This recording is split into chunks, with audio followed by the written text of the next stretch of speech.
You're tuned in to a mid-morning mystery with me, Adam O'Dwyer, and Margaret McHugh. Today we're going to be looking back at the almost 26-year-old case of missing person Fiona Pender, who was last seen in August 1996. So just to start off, Mags, why don't you give us a brief rundown of the case? Hi Adam, thank you. Yes, Fiona Pender was born in Tullamore, County Offaly. She was a native of Connolly Park, which is located just within the town, and she lived with her parents Sean and Josephine Pender. She also had an older brother Mark and younger brother John. Now, Fiona at the time of her disappearance was living at Church Street in Tullamore in a flat which she shared with her partner John Thompson. Now, she met John Thompson in 1993 and they moved into a flat together in 1995. It was on the 22nd of August 1996 when Fiona was last seen by her mother, Josephine Pender. The two women went shopping in the Bridge Street Centre because actually Fiona was 7 months pregnant at the time, and that's really what's tragic about this case, that she was carrying a child. So Josephine Pender was the last family member to see her on the 22nd of August, but her last reported sighting was by John Thompson, who claimed to Gardaí at the time that he saw her at 6 a.m. on the Friday morning before he went to work.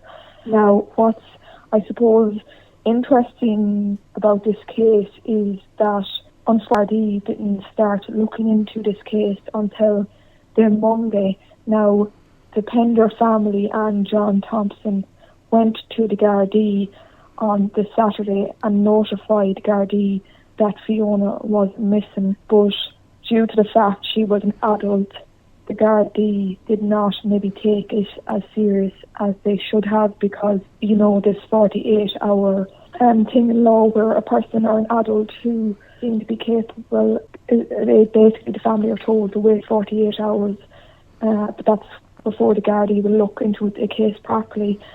So it was the Monday morning before the Gardaí went to her flat at Church Street in Tullamore, and it was reported by Barry Cummins, an RTE journalist at the time, that the flat was undisturbed. It didn't look like anything was out of place. It didn't look like an assault had taken place or a fight, or that Fiona was dragged out of the flat against her will.